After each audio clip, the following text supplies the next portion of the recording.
जय श्री श्याम। बोले श्री कृष्ण भगवान की जय।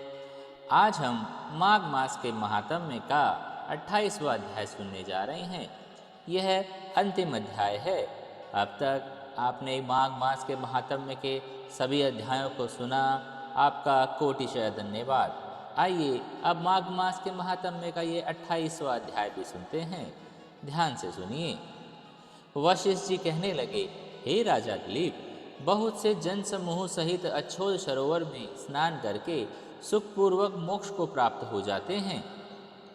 लोमश जी कहने लगे, संसार रूपी इस तीर्थ को जब श्रद्धा पूर्वक देखा और यहाँ पर 33 करोड़ देवताओं के आकारों को आनंद पूर्वक रहते देखा तो समझ में आया यह अक्षय वट है, जिनकी जड़ें पाताल तक गई है और मार्कंडेय ऋषि प्रलय के समय भगवान इसी अक्षय वट का आश्रय लेते हैं। यही शिव जी का प्रिय भगवती भागीरथी है, जिसकी सिद्ध लोग सेवा करते हैं। यह गंगा स्वर्ग के हेतु पताका है, इसका जल पीकर मनुष्य मुक्त हो जाते हैं। हे मुनि, सभी प्राणी इस नदी को यमुना से मिली हुई पाते हैं। इसका संगम बड़े पुण्यों से प्राप्त होता है।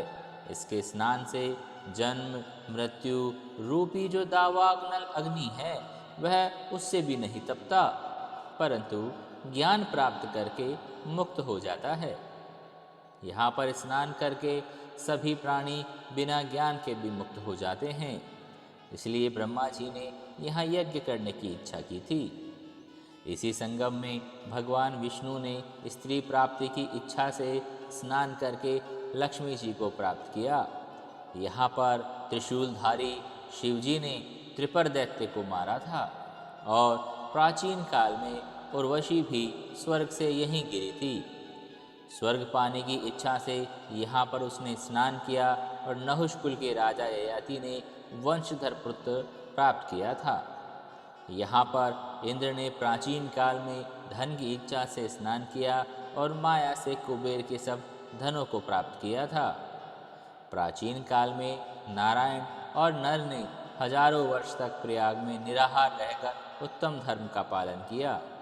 यहाँ से जैशागव्य ने भी सन्यासी के रूप में महादेव की शक्ति वाले उस महादेव से विजय पाई थी। अणिमा आदि योग के अति दुर्लभ ऐश्वर्य प्राप्त किए थे। इसी क्षेत्र में तपस्या करके श्री भारद्वाज जैसे सप्त ऋषियों ने भी वहाँ सम्मिलित हुए थे। जिन्होंने भी यहाँ स्नान किया उनको स्वर्ग की प्राप्ति हुई।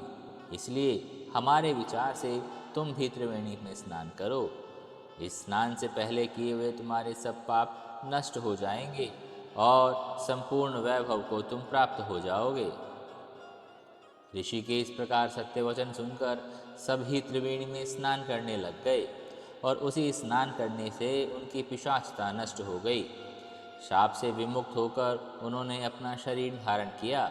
वेदनिधि ने अपनी संतान को देखकर प्रसन्नचित होकर लोमश जी को संतुष्ट किया और कहने लगे, आपके अनुग्रह से ही शाप से विमुक्त हुए हैं। अब आप इन बालकों के योग्य धर्म को कहिए।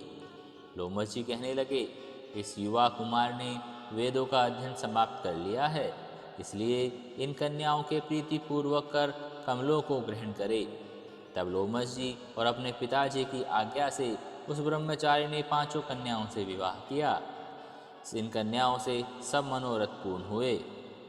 जिसके घर में लिखा हुआ यह महात्म्य पूजा जाता है वह नारायण ही पूजे जाते हैं।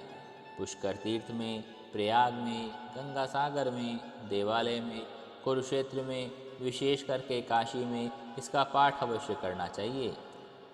पुष्कर तीर्थ में ग्रहण करने के अवसर पर इसके पाठ का दुगना फल मिलता है और मरने पर वैष्णव पद प्राप्त होता है।